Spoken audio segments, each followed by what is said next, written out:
কেকের ওপর edible photo print আমি কোথা থেকে করে নিয়ে আসি, কিভাবে কেকের ওপর বসাই, কিভাবে সংরক্ষণ করি, অল ডিটেলস আজকে এই ভিডিওতে আপনাদের সামনে শেয়ার করব।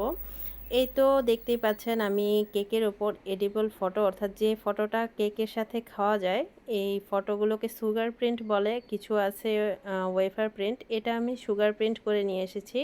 এই সুগার প্রিন্টের দাম ওয়েফার প্রিন্টের চেয়ে বেশি থাকে। আর এই সুগার প্রিন্টটা দেখলে বুঝতে পারবেন, সুগার প্রিন্টের সাইডে এই যে দেখতে পাচ্ছেন যে সাইডে একটা মোটা পেপার আলাদা বসানো আছে। এইটা থাকলে বুঝতে পারবেন যে এটা সুগার প্রিন্ট। আর যেটা ওয়েফার প্রিন্ট থাকে সেটা ডাইরেক্ট বসিয়ে দিতে হয়, কোনো মোটা প্লাস্টিক সাথে লাগানো থাকে না।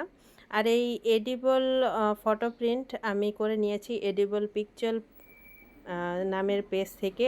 পেজের লিংক আমি মেনশন করে দিবে, আপনারা চাইলে দেখতে পারেন। আর এই ফটোটাকে আমি 3টি প্রিন্ট করে নিয়েছি 3 সাইজের, কারণ আমি কেকের সাইজ অনুযায়ী বুঝতে পারতেছিলাম না যে কোনটা সাইজ করলে ভালো হবে, তাই আমি 3 রকমের সাইজ করে নিয়ে এসেছি।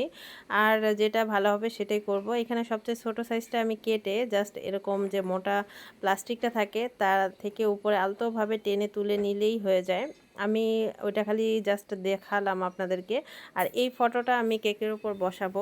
কেকের সাথে এই ফটোটা বেশি ভালো লাগছিল, তাই এটা সাইজ মতো কেটে তারপরে এই মোটা যে প্লাস্টিকটা থাকে নিচের অংশে আলতোভাবে উপরের ফটোটাকে টেনে তারপরে একটানে উঠায় ফেলতে হবে।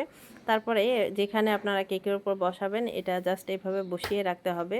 আর বসিয়ে তারপরে উপরের কেকের উপরের যে ফটোটা রয়েছে, ফটোটাকে আলতোভাবে হাত দিয়ে চেপে চেপে বসাতে হবে, যেন কোনো ভেতরে বাবল ভিতরে ঢুকে না থাকে, তাহলে কিন্তু কেকটা পরে ফুলে থাকবে। আর এই কেকটাকে ফ্রিজে 1 ঘন্টার মতো রাখতে পারবেন, এর বেশি ফ্রিজে রাখলে ভালো লাগে না।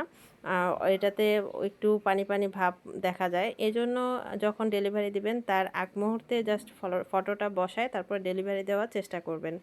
আর ফটোটা যখন পাঠায় জিপলক যে প্লাস্টিকটা থাকে সেই প্লাস্টিকটা কিন্তু খুলে বের করে ফটোটা বাইরে রাখতে পারবেন না। প্লাস্টিকে রাখা অবস্থাতেই আপনাদেরকে এয়ারটাইট বক্সে রেখে দিতে হবে। যখন কেকের উপর বসাবেন জাস্ট বের করে তারপরে কেটে কেকের উপর বসিয়ে দিতে হবে।